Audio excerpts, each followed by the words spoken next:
એક, બે, ત્રણ, ચાર, પાંચ, છ, સાત, આઠ, નવ, 10. આજકાલના ટેકનોલોજી યુગમાં છે ને, બાળકોના હાથમાં મોબાઈલ હોય છે, પણ આ રમકડા કદાચ ક્યાંક ખોવાઈ ગયા છે. મને તો આ રમકડા છે ને મારે નાનપણની યાદ અપાવે છે, કારણ કે હું તો આમાં જ એકથી 10 સુધી કે 100 સુધી શીખી છું. પણ આજના બાળકો માત્ર ને માત્ર મોબાઈલ, એ પછી ગેમ હોય, રીલ્સ જોવાની હોય, કે પછી ખબર નહીં બાળકો આ મોબાઈલમાં શું શું જોતા હશે. પણ નાનપણમાં જે આ રમકડા છે કે આનાથી આપણે જે ભણતર ભણતા હતા, અભ્યાસ કરતા હતા, એ કદાચ આજે ખોવાઈ ગયું છે. શું તમને એવું નથી લાગતું કે આજે આ મોબાઈલને આપણે સાઈડમાં મૂકીને બાળકોના હાથમાં આ પ્રકારના રમકડા અપાવવા જોઈએ? તમને જાણીને નવાઈ લાગશે કે આ બધા રમકડા જ્યાં બને છે ને, એ પણ આપણા ગુજરાતમાં જ બને છે. હા, અત્યારે કદાચ ક, ખ, ગ એ ભૂલાઈ ગયું હશે, પણ એબીસી લોકો અત્યારે એ ફોર એપલ, બી ફોર બોલ, આ કદાચ લોકો ભણાવતા હશે મા બાપ પોતાના સંતાનોને. ખેર, એના માટે પણ છે. ઇંગ્લિશ પણ આપણી સાથે છે કે જે રીતે તમે આ રમકડાથી ગુજરાતી શીખવી શકો છો, એ જ રીતે તમે આ રમકડાથી ઇંગ્લિશ પણ બાળકોને શીખવી શકો છો. અને ખુશીની વાત એ છે કે આ બધા જ રમકડા છે ને આપણા ગુજરાતના સુરેન્દ્રનગરના વઢવાણમાં બને છે. વઢવાણ એ એક ઐતિહાસિક નગરી છે, રાજાઓની નગરી છે. ભાતીગળ સંસ્કૃતિ જોવી હોય તો તમે વઢવાણમાં જઈ શકો છો. અને આ રમકડા તમારે લેવા હોય કે જોવા હોય તો પણ તમે ત્યાં જઈ શકો છો. આજે આપણે એ હસ્તીને મળીશું જે આ રમકડા બનાવે છે. કેટલાય વર્ષોથી આજે પણ એમને આ સંસ્કૃતિ, આ પરંપરાને જીવંત રાખી છે. તમારા, મારા માટે, આપણા બાળકો માટે, કે આ સંસ્કૃતિ ન ભૂલાવી જોઈએ, એ જીવંત રહેવી જોઈએ. અને એમનો પ્રયત્ન પણ એ છે કે આવનાર સમયમાં પણ આ પરંપરા જીવંત રહેવી જોઈએ. અને એટલે જ આપણે જીએસટીવીના મંચ ઉપર આપણે એમને બોલાવ્યા છે. સુનિલભાઈ મહેતા આપણી સાથે જોડાયેલા છે. નમસ્કાર, જીએસટીમાં આપનું સ્વાગત છે. Thank you. પહેલા તો કોંગ્રેચ્યુલેશન્સ, અને ખૂબ ખૂબ આભાર પણ તમને કરવા માંગીશ કે તમે આ સંસ્કૃતિ, આ પરંપરાને જીવંત રાખી રહ્યા છો. કારણ કે આજે લોકો બાળકોને, નાના બાળકો હોય, કદાચ એ સમજણ હજુ એ આવતી હોય, પહેલા તો એમના હાથમાં મોબાઈલ આવી જતો હોય છે. અને આ જે આપણે નાનપણમાં ભણ્યા છે, આનાથી શીખ્યા છે, આ રમકડાથી, એ કદાચ આજે લોકોના હાથમાં નથી. આ મંચ ઉપર તમારું સ્વાગત છે. સૌથી પહેલા તો એ પ્રશ્ન પૂછવા માંગીશ કે આ સંસ્કૃતિને, પરંપરાને જે તમે જીવંત રાખો છો, આ રમકડાથી જે અભ્યાસને લોકો સુધી પહોંચાડવા માંગો છો, જીવંત રાખવા માંગો છો, એના વિશે શું કહેશો? અને આ રમકડા બીજા બધા કરતા કઈ રીતે અલગ છે એ તમારી પાસેથી જાણવું છે. આ મુખ્યત્વે વાત આ રમકડા વિશે જો આપણે હાલ વાત કરીએ તો આ પદ્ધતિ છે ને એ બહુ જૂની પદ્ધતિ છે.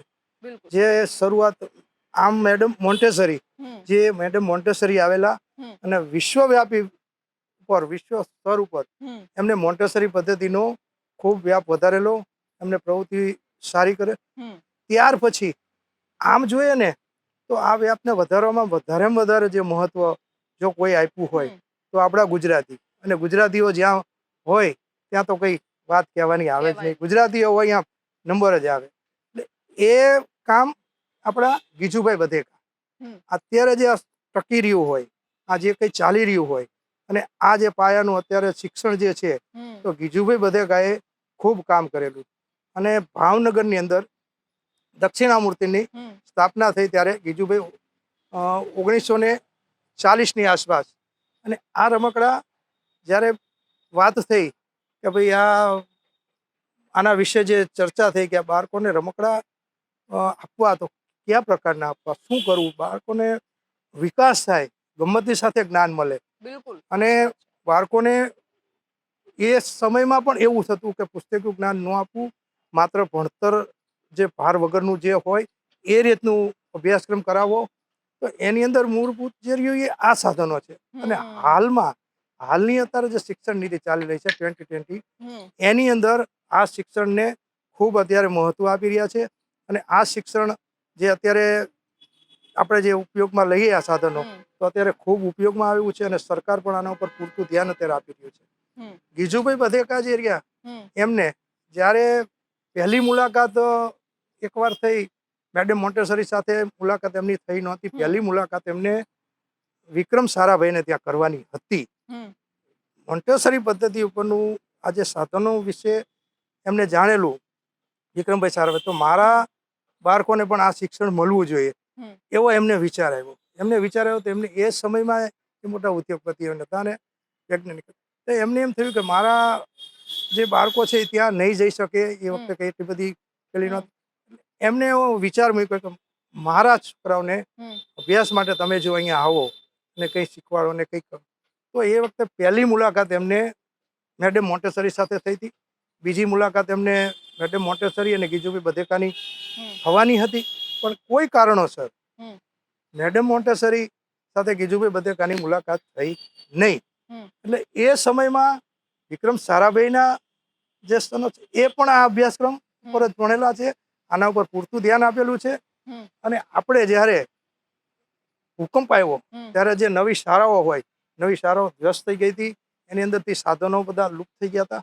એ સાધનો જ્યારે બીજી વાર આપવાના જ્યારે થયા શાળામાં, 2000ની સાલની હું વાત કરું છું, ત્યારે વિક્રમ સારાભાઈમાંથી મને બોલાવેલો અને આ સાધનો ઉપર ભાર મૂકી અને ત્યાં એક એમને સેટ નક્કી કરેલો. હવે તે વખતે એક મેડમ હતા, એમનું નામ અત્યારે હું ભૂલી ગયો છું, પણ એ આખો સેટ જે રહ્યો ને એ લગભગ 1000 શાળામાં એ વખતે એ સેટ એમને આપેલો 2000ની સાલમાં. ઓહો, એટલે આ જે પ્રણાલી, આ જે શિક્ષણ છે હમ, એ ત્યારથી જ છે અને ગીજુભાઈ બધેકાએ આનો ખૂબ વ્યાપ કરેલો છે. જી, ગીજુભાઈ બધેકા એવું માનતા કે ગમ્મતની સાથે જ્ઞાન મળવું જોઈએ, એક્ઝેક્ટલી, બાળકોને ખૂબ વાલ મળવો જોઈએ, કોઈ પ્રેમ મળવો જોઈએ અને બાળકને જે વસ્તુમાં રુચિ હોય એ વસ્તુ એને કરવા દેવી જોઈએ. એને સંગીતમાં જવું હોય તો એને તમને ખ્યાલ આવી જ જશે. હમ, તમારે દ્રષ્ટિ બાળકો ઉપર રાખવાની છે બિલકુલ સાચી કે આ વાત. બાળક નાનપણથી છે તો આ કઈ દિશામાં જશે, હમ, એ તમને ખ્યાલ આવવી જ જવો જોઈએ, બિલકુલ. આવવો જ જોઈએ. પણ પરિસ્થિતિ એ હોય છે કે અત્યારે એકની પાછળ બીજાની પાછળ બીજા હરીફાઈમાં ચાલી રહ્યા છે. હમ, એ હરીફાઈ ન થવી જોઈએ. ન થઈ. મારો બાળક ક્યાં રુચિમાં છે, મારા બાળકની વાત કરું તો મારા બાળકને મોકલવો તો એન્જિનિયરિંગ કરવું હતું, એને ઓટોમોબાઇલ્સ એન્જિનિયરિંગ કરવું હતું હમ, અને મારે ફેક્ટરીના હિસાબે ઓટોમોબાઇલ્સમાં નહોતો મોકલાવ, પણ છતાં એને એ જ કરવું હતું. તો ઓટોમોબાઇલ્સમાં એ આગળ થયો અને ખૂબ એને નામના મેળવેલી છે અને સારું એવું છે. એ જી, જ રીતે મારી ડોટર જે રહી હમ, એ આઈટીમાં ગઈ. મારે અચ્છા, બીજું એને જી, મહિલા વિશે ને એના ઉપર જી, જાગૃત કરાવવું હતું, જી, સમાજ કલ્યાણ, બાલ કલ્યાણ, બિલકુલ, પણ એને એમાં જ રુચિ હતી તો મેં હમ, એમાં એને જી. જવા દીધી. હવે આ જે રમકડા બધા બને છે, હા, કઈ રીતે આ રમકડા બને છે અને કેટલા પ્રકારના છે? આ લગભગ 160 અલગ અલગ ગેમ્સ બને છે. હમ, એમાં આકારો આવી જાય, આમાં આકારનું જ્ઞાન આવે, કલરનું જ્ઞાન આવે, હમ, ભાષાનું જ્ઞાન આવે, ઓહ, મુક્ત વ્યવસાયનું જ્ઞાન આવે, ઇન્દ્રિયોનું જ્ઞાન. ઇન્દ્રિયોનું જ્ઞાનમાં કે તમારે એક એવું સાધન અમારી પાસે છે કે અવાજની ડબ્બી, હમ, તો એની અંદર 5 અવાજ જુદા જુદા હોય, એની સામે બીજી પેર કરેલી હોય. તો સૌથી મોટો અવાજ, પછી એનાથી નીચો, એનાથી નાનો, એનાથી હમ, સાવ ઝીણામાં ઝીણો અવાજ હોય. હમ, એટલે એને ખ્યાલ આવે તો એ સાવ જો ઝીણામાં ઝીણો અવાજ હોય એનો ન ખ્યાલ આવતો હોય તો મેડમ એ એના પેરેન્ટ્સને જાણ કરે કે ભાઈ તમે આ બાળકનું છે તો આ અવાજનો છે અને આ અવાજમાં એને થોડીક મુશ્કેલી પડે છે, તો એ કોઈ ડૉક્ટર પાસે કે કંઈ હમ, સમજણ આપે. એ જ રીતે સ્વાદ અને સુગંધ આવે, એ જ રીતે સ્પર્શ કરવાની વસ્તુ, એને પકડવાની વસ્તુ, આવી 5 ઇન્દ્રિયોના અલગ અલગ સાધનોનો ઉપયોગ આમાં છે. અને 5 ઇન્દ્રિયો જે આપણા ઓલાની વાહ, છે એનેથી આનો વિકાસ થાય છે બાળકોનો. આ સાધનોમાં ઇન્દ્રિયોનો ખૂબ વિકાસ થાય અને હમ. ગમ્મતની સાથે જ્ઞાન મળે. આ જ એટલે સાધન ગમ્મતની છે, સાથે જ્ઞાનની સાથે સાથે તમારા શારીરિક વિકાસ વિકાસ અને નો થાય અંદરથી જે શક્તિ મેળવવી જોઈએ, જે એનો ઊર્જા પ્રાપ્ત થવી જોઈએ, એ પણ એ થાય છે. છે આ રમકડા. પકડનો ખ્યાલ આવે, નાનામાં નાની વસ્તુ હોય, મોટા મોટી વસ્તુ. આમાં એ પણ ખ્યાલ રાખવો પડે અમારે, હમ, વજનનો ખ્યાલ રાખવો પડે, કલરનો ખ્યાલ રાખવો પડે, વજનનો ખ્યાલ રાખવો પડે કે એક બાળક એક જગ્યાએથી બીજી જગ્યાએ લઈને જવાનું રમકડું, હમ, તો એટલું બધું વજન પણ ન હોવું જોઈએ કે સાચી 3 વાત છે, વર્ષનું બાળક છે ઉઠી અને બિલકુલ, બીજી જગ્યાએ નોર્મલ લઈ અને આ જગ્યાએ રમવાનું છે, પછી સામે પણ લઈ જવાના છે. એટલે એને પણ એના માટે મુક્ત અને વિકાસ એવું ગ્રાઉન્ડ, એવી વસ્તુ, એવી શાળાઓ જોઈએ. હાલમાં અત્યારે આપણે આંગણવાડી જોઈએ છીએ, તો આંગણવાડી અત્યારે ઘરમાં કોઈ પણ જગ્યાએ હોય છે. ઘણી બધી આંગણવાડીઓ હું જોઉં પણ નહીં થકા, પણ નાના બાળકોને જ્યારે અંદર પ્રવેશ કરે ત્યારે એટલું સરસ, એટલું સુંદર એવું વાતાવરણ, તમારે કેમ અત્યારે સરસ સુંદર વાતાવરણ છે, આ ઝાડી છે, તો એવું નાનું એવું આગળ ગ્રાઉન્ડ હોવું જોઈએ. નાનું એવું કોઈ પણ 5 ઝાડ હોવા જોઈએ. ત્યારબાદ ઓરડો અને રૂમ હોવો જોઈએ. રૂમ એ પ્રકારનો હોવો જોઈએ કે અંદર હવા અને ઉજાસ હોવી જોઈએ. પાયાનું જ્ઞાન જો હોય તો એ આંગણવાડી છે અને બાલ મંદિર છે. એ જો સારું હશે તો ત્યાંથી જે એનો વિકાસ થયો છે ને, એ વિકાસ આગળ જતા એનો ક્યાંય રૂંધાશે નહીં અને એ થ્રુ આઉટ આગળ જઈ શકશે. એમાં ખાસ કરીને જે બાળકને વાતાવરણ ખૂબ સુંદર છે અને ટીચર્સ જે રહ્યા એ બાળકની સાથે બાળક બનવું પડે. બિલકુલ સાચી વાત. અને આ જે સાધનો રહ્યા ને, એમાં આપણી ધીરજ ખૂટી જતી હોય છે. અમારા સાધનો એ પ્રકારના હોય છે, એ મુજબના હોય છે કે જે સાધન જ્યારે ગોઠવે, જ્યારે રમે, ત્યારે ખોટું સાધન હશે ને, એ સાધન જ બોલશે અને એની મેરે બાળકને ખ્યાલ આવશે. નાનું હોય ની જગ્યાએ વચ્ચેનું જે હશે એ નાનું મોટું તેને તરત જ ખ્યાલ આવી જશે, આ નહીં.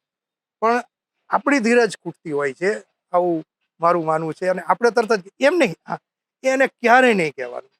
એ સાધનને ગમે તે કરે, ગમે એમ ઉપયોગ કરે, કોઈ પણ વસ્તુ કરે, એને એ રીતે રમવા દેવાનો.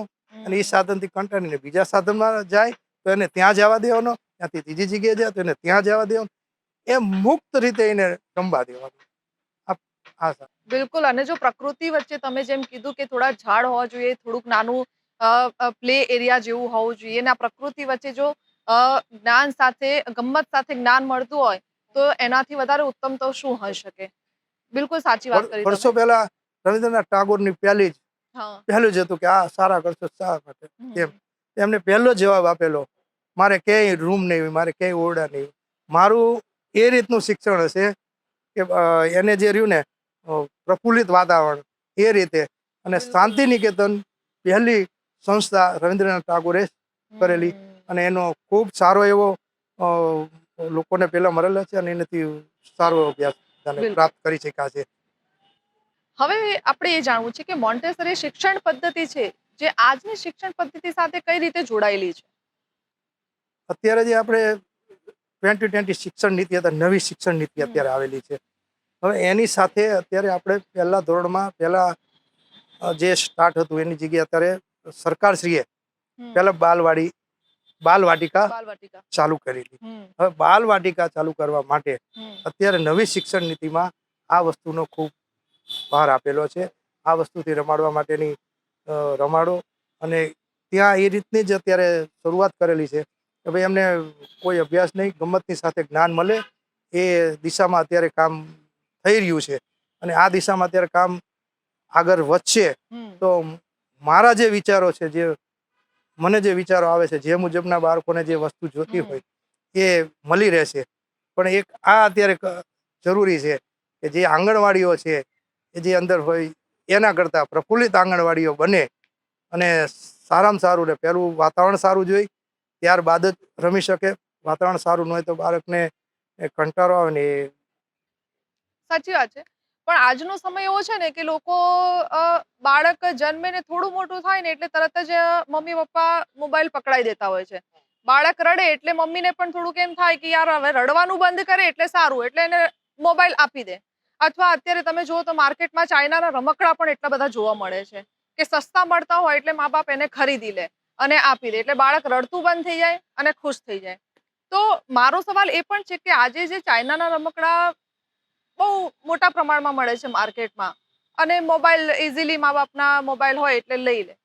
આ બધા મોબાઈલ અને ચાઇનાના રમકડા સાથે આ બધા બોરિંગ ના લાગે બાળકોને? ના, બિલકુલ. ચાઇનાના રમકડા જે રહ્યા એ લોકલ ફોર લોકલની અત્યારે જે આપણે ચાલી રહ્યું છે એમાં જો આમાં પ્રોત્સાહન મળે તો ચાઇનાના રમકડા આપોઆપ બંધ થવાના છે અત્યારે. અને ચાઇનાના જે રમકડા છે એના કરતાં આપણા રમકડા ઘણા સારા અને ઘણા ટકાઉ છે. ચાઇનાનું કોઈ પણ રમકડું લેશો તમે તો મહિના 2 મહિનામાં તૂટી જશે, પણ આ જ રમકડું તમને હું આ બંને તમે જે તમારી સાઈડમાં જુઓ છો, અને જ્યાં સુધી રમશે ને ત્યાં સુધી તૂટશે નહીં. 2 વર્ષની તો પૂરેપૂરી 2-3 વર્ષ સુધી તો બાળક રમે જ, કંઈ થાય જ નહીં આને.